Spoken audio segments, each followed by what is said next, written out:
Good morning. Welcome and thank you for joining us today. I am Lisa Oakes, Chief Executive Officer of the Ohio Nurses Association. ONA serves as the premier voice, advocate, and union for Ohio's registered nurses.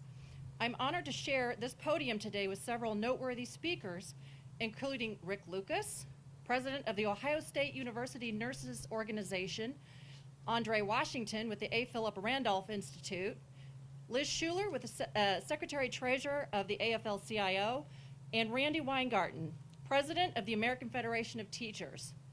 The AFT is ONA's national union affiliate, representing over 112,000 health professionals. The acronym PPE is used quite often in this pandemic, so much so that even the layperson understands that healthcare workers need PPE to be protected from COVID-19. And there's a reason for this. Since the very start of COVID-19, PPE supply has been a top issue.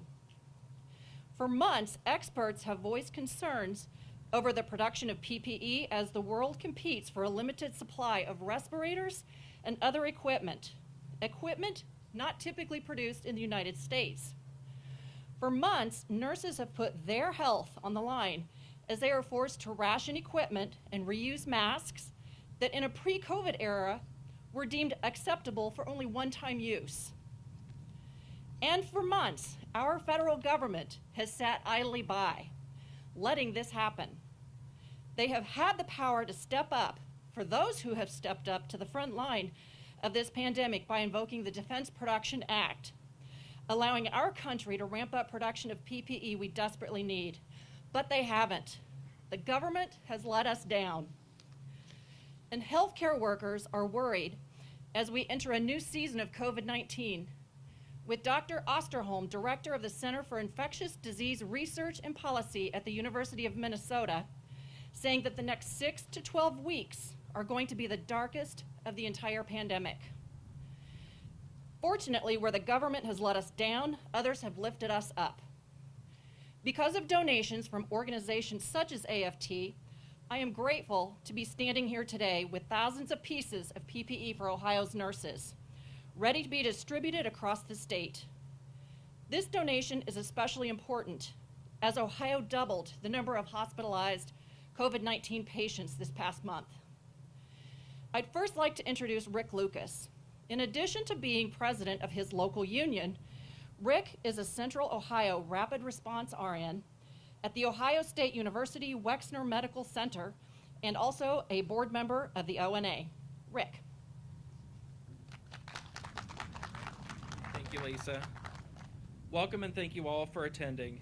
I'm Rick Lucas, board member of the Ohio Nurses Association and president of the over 4,000 member strong Ohio State University Nurses Organization. Today we gather at the headquarters of the Ohio Nurses Association to do what our federal government has failed to do: provide personal protective equipment and supplies to nurses who are on the front lines battling the COVID-19 pandemic. Because our federal government has failed to invoke the Defense Production Act, Ohio nurses have had to rely on other sources to obtain the protective equipment to safely provide care. Budget hits and fluctuating CDC guidelines means that healthcare systems are either running out of essential PPE or hoarding the necessary supplies. We are months into this pandemic and nurses are still being forced to ration and reuse PPE that pre-COVID was designated for one-time use. Luckily, others have stepped in to help who are always helping others. Take Aileen Candles, for example, a local business who turned to making face shields for frontline healthcare workers. Aileen Candles donated thousands of free face shields to Ohio nurses in need. There's Homage, an Ohio-based t-shirt company who did what they do best, made an epic t-shirt that showed love for nurses and then used the t-shirt as a fundraiser for frontline nurses. And then there's the community members who help by purchasing blankets and food, shampoo and conditioner, snacks and feel-good items for nurses electing to stay in hotels, for months on end because they were afraid of exposing their loved ones. And also invaluable were the messages of support from our community members.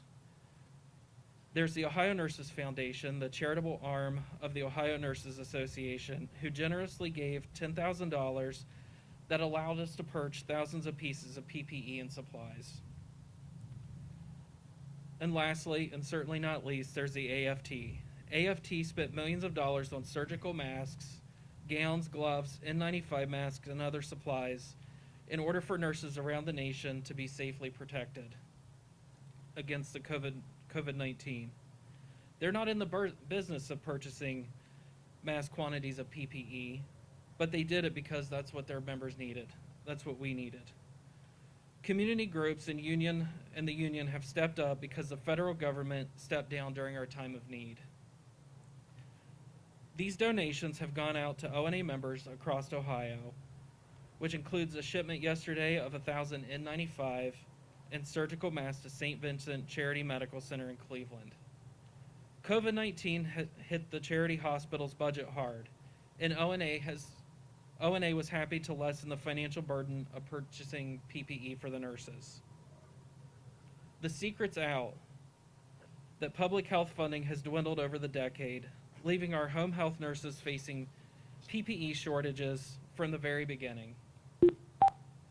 We were able to deliver hundreds of surgical masks to visiting nurses in Cleveland yesterday. Today we have a representative with us from Coshocton Regional Medical Center. Just last week, nurses relayed the shocking news. The medical center had run completely out of N95 masks. Even hospitals such as Coshocton, owned by large for-profit health systems, are literally running out of equipment. Because of our union, we were able to provide hundreds of N95 masks, as well as surgical masks, face shields, and other supplies to those nurses who literally would have to do without. PPE at my own Ohio State University Wexner Medical Center is under lock and key, with N95s reserved for COVID floors and being reused past the point of the original CDC guidelines and manufacturer recommendations. A medical center with a hefty profit margin is even asking nurses to ration and reuse PPE, all because we cannot be confident that the production of PPE can keep up with the uncertainty of this pandemic. Ohio, its communities, and its businesses have no doubt stepped up with their donations and innovations that have helped so many Ohio healthcare workers. But how long can we allow these groups to shoulder the responsibility our federal government should be taking on? How long do we rely on the workarounds and goodwill to keep those who care for our communities safe and protected? Ohio is fortunate to have Battelle, a world-renowned scientific institution, right in our state capital. Battelle has gifted us with many innovations, and it's not surprising when their ingenuity took on COVID-19, when they unveiled a machine to re-sterilize N95 masks. Their sanitation systems seem like a godsend, a way for healthcare organizations to reuse the coveted N95 masks, as we quickly relied on supply chain limitations. But this is merely a workaround, not a replacement for new masks.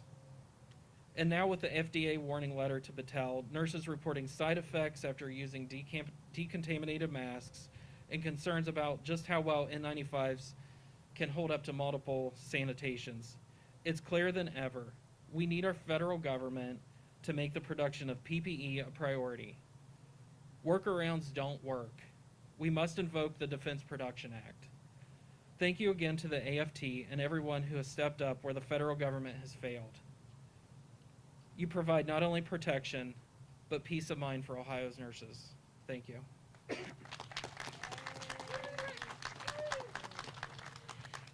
Thank you, Rick, and to all the nurses who work alongside you. If you're a nurse in this audience, will you please raise your hand?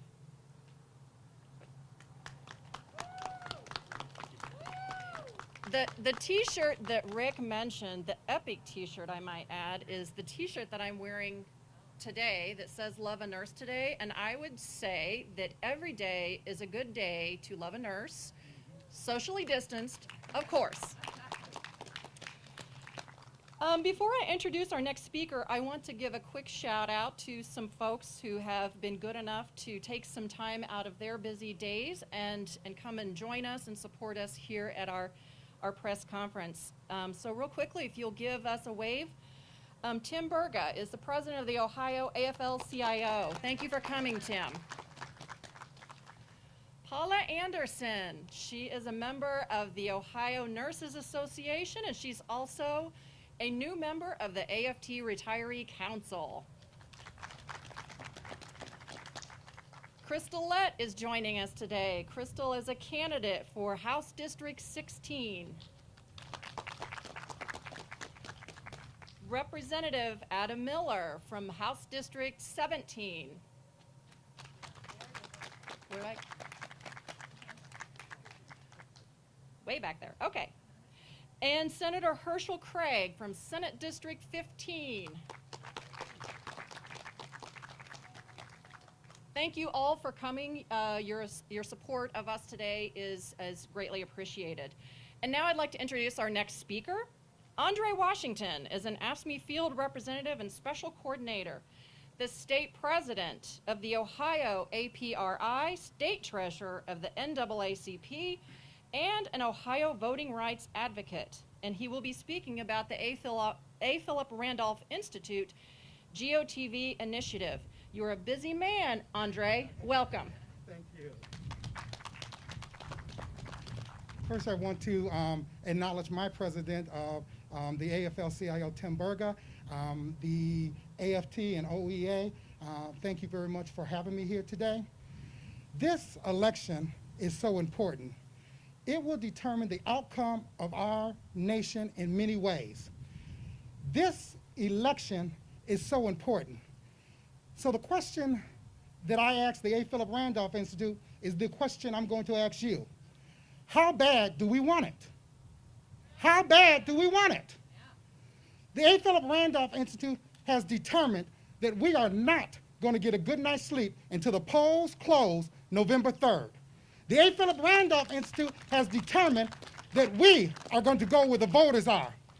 We are going to go to every library, every grocery store, every beauty shop, barber shop, outhouse, hen house, Jew joint, and everybody's favorite watering hole to get the word out so that everybody can cast a ballot for the candidate or the issue of their choice. And the choice is simple in this election. Now, I'm nonpartisan, and I have to stay nonpartisan. But again, we are particular about our politics, so don't get it twisted. The choice is very easy. Who are we? We are the A. Philip Randolph Institute. Who are we? We are an organization that protects democracy here in the great state of Ohio. Who are we? We are a voting rights, civil rights, voting advocate, humanitarians for all Ohioans. Who are we? We are the senior constituency group of the AFL-CIO. And I promise you that we're going to do everything we can to get the word out so that every Ohioan has the right to cast a ballot. We're going to make sure that we go to everybody, like I said, Jew joint, watering hole, to make sure that they know what the right choice to make, because you have to look at your pocketbook. You have to look at your morals. You have to look at the direction that this country is going in. And when you answer those three questions, the answer is simple. The answer is simple. So sisters and brothers, the A. Philip Randolph Institute will not have a good night's sleep. The A. Philip Randolph Institute is going to go where the voters are. The A. Philip Randolph Institute is going to stand with labor, AFT, ONA. The A. Philip Randolph Institute is going to be there, and we're going to fight. Because in any fight, you got to bring some butt to kick some butt, and the A. Philip Randolph Institute is not an easy win. Thank you very much. May God bless each and every one of you. May God bless the labor movement, and may my God continue to bless the A. Philip Randolph Institute. Thank you.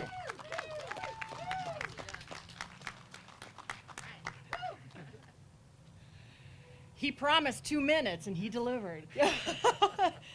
Oh, thank you so much, Andre, for the important work that you and the APRI are doing to get out the vote in this election. Next, I'm honored to introduce Liz Schuler. Liz is the Secretary-Treasurer of the Afl-Cio, the Democratic Voluntary Federation of 56 national and international labor unions that represent 12.5 million working men and women. Welcome, Liz. All right. Thank you, Lisa.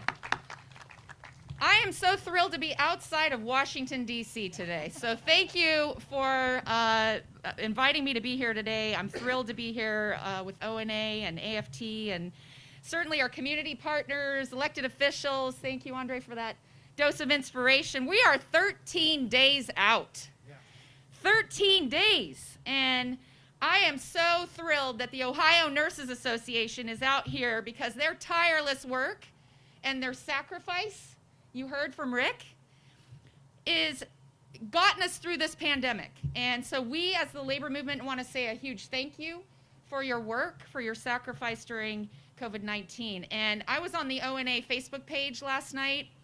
I was looking at a cartoon that was up on the site. It had two people in masks. And one person said to the other, "Hey, what is the best PPE?" And the other person said, "The union." Yeah. Of course. And it's evident right here. And I want to thank Randy Weingarten and the AFT because you have been tireless from the moment this pandemic hit, stepping up and providing the personal protective equipment that your members and so many workers need during this pandemic. And it is atrocious that in this day and age, 7 months into this pandemic, that we are still talking about the needed PPE. And when I heard Rick make his statement, I had to hold back tears. Because to me, this is what workers are facing every day on the front lines. And we're almost numb in some ways as a country to it. And that should not be. And so we're facing a second wave. We know what's coming, and we're still in short supply. And we need a strong, coordinated response from the federal government. And we know that Joe Biden and Kamala Harris they have a plan. Wow, what a concept. They have a plan, right? A plan for adequate testing, a plan for supplies, and yes, for PPE to keep workers safe. Now, I, as the Afl-Cio, am talking to workers across all industries, right? Manufacturing, meat packing, folks that are working in grocery stores, in transportation, bus drivers, right? And hospitals and healthcare who are risking everything and they don't have the protection they need. And that's why we at the Afl-Cio filed a lawsuit to get this administration to do what is right and act now. Use the Defense Production Act. I'm so glad you mentioned that because that's what we need to manufacture and distribute the PPE all across this country. And to use OSHA like we should, right? To enforce workplace standards. Donald Trump has decimated OSHA. And I can tell you, there are 51 inspectors for 5.4 million workers in Ohio. 51, right? That is astonishing. And Tim Berga will tell you from the Ohio Afl-Cio, that is not enough and frontline workers deserve better. So nurses have always been there during a crisis. And I think before COVID-19, people forget what we were dealing with, right? The opioid crisis. Nurses have been there. May was Ohio's deadliest month on record for opioids. Nurses have been there with systemic racism and inequality that's been contributing to health issues like diabetes and heart disease and maternal mortality. They've been there. And nurses suffer disproportionately from workplace violence. I say these issues to remind us what the stakes are in this election, right? And nurses suffer more than anyone in terms of workplace assaults, and I wanted to lift that up because also women suffer disproportionately from workplace assaults. So Biden and Harris are going to give workers what they need, the union protections, the safety protections, OSHA, PPE. Get out there and vote. We know what the stakes are. You've heard it this morning, and thank you so much for what you have done and what you are about to do to bring this across the finish line. Thank you.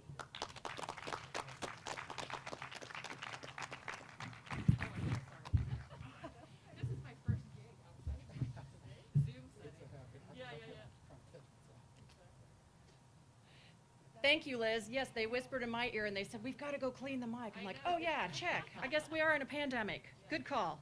So thank you so much, Liz, for joining us today and for your remarks. And finally, I'd like to welcome to the podium Randy Weingarten. Randy is president of the 1.7 million member AFT and is one of the fiercest advocates for working people in the United States. We are thrilled to welcome you to the ONA, Randy. Thank you, Lisa. Okay, I'm going to put this on the podium. Exactly right, the N95s. But if I actually keep my notes here, it will stay. So I guess I'm not going to read my notes, I'm just going to keep them here. But I am honored to be with all of you. A reporter asked me if I was happy to be on this bus. I'm happy to see all of you. It's the first time I've seen Rick, I think since probably February. It's the first time I've seen Liz since probably March, Lisa, Kelly Troutner, who heads our health issues. I think I talk to Kelly probably 5 times a day, but the first time. I'm happy to see all of you. I'm not happy to be on a bus in the middle of a pandemic. But if one says that this is the most consequential election of our lifetime, then one has to act like it is the most consequential election in our lifetime. These nurses have acted as we are in the first pandemic of this kind of proportion in 100 years. They've put their life on the line. We represent, as the AFT, over 200,000 healthcare workers who every single day have been in hospitals or nursing homes or other healthcare institutions, hospitalists, respiratory therapists, OTs, PTs, nurses who have been brought into being COVID nurses from all over the country who basically, from March and April, not knowing what this virus was, how it was transmitted, what we needed to do, they were there for us each and every day, risking their lives, their health, and the lives and health of their families. And the only thing they asked of our government is to get them some PPE.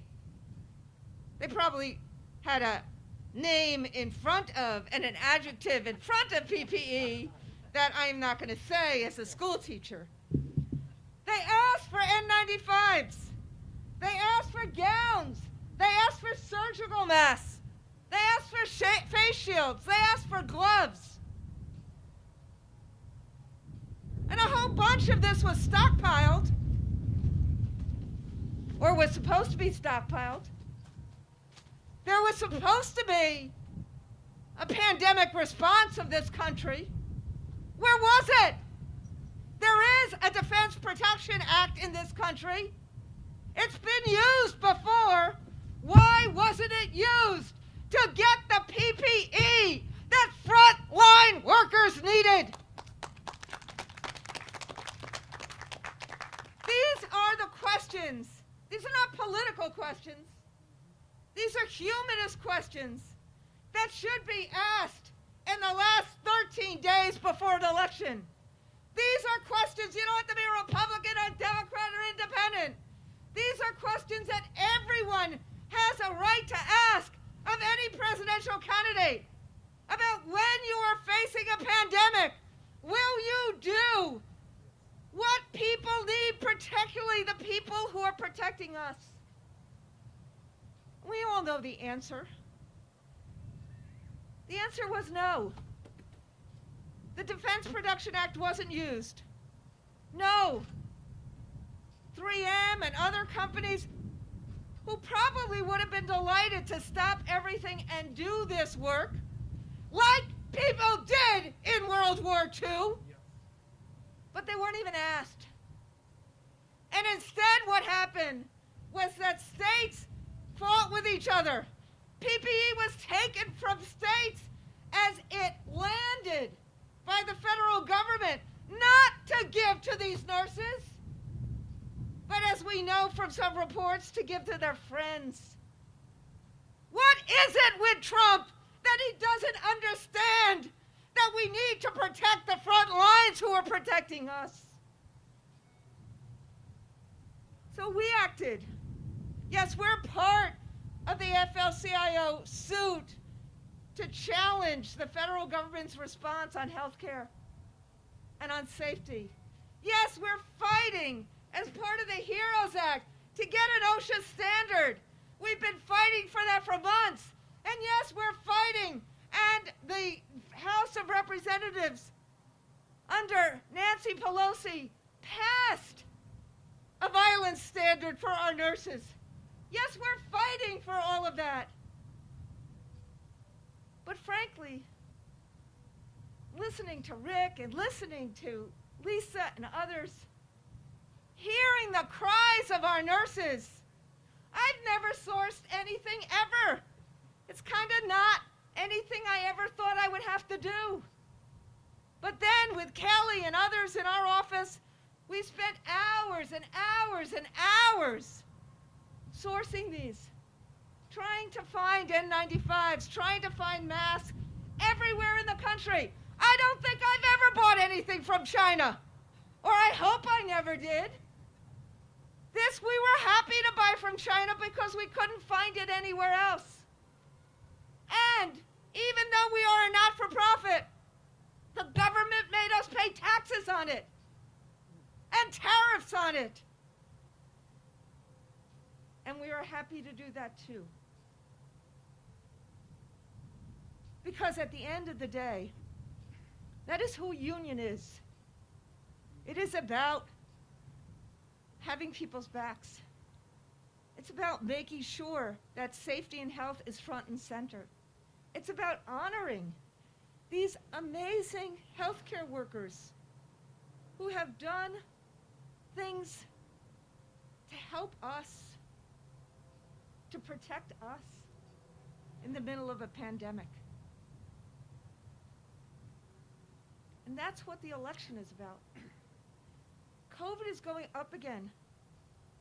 Every public health person will tell you the most important thing you do in a public health emergency is that you are transparent and you are truthful.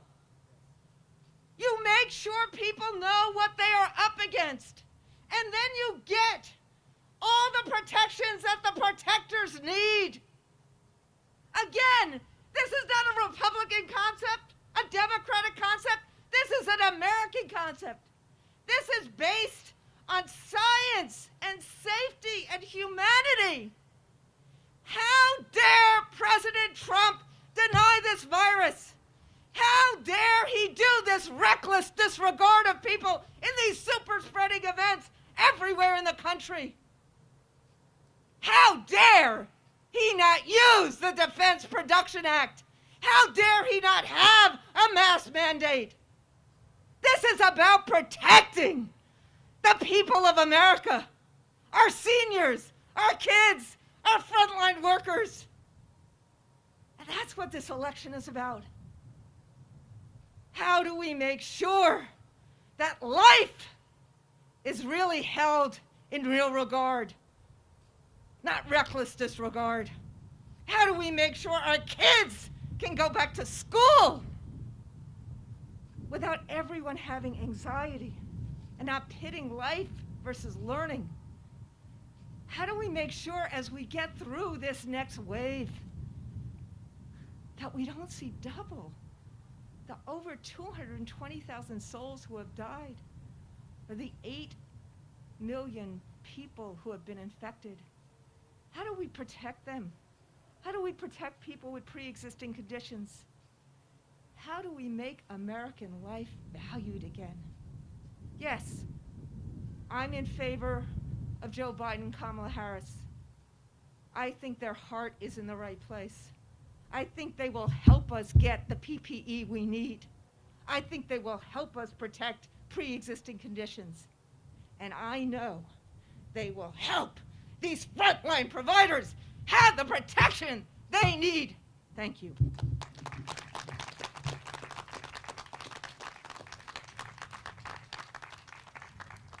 So thank you again to Rick and to Liz and to Andre and to Randy for joining us today and talking about these very important issues.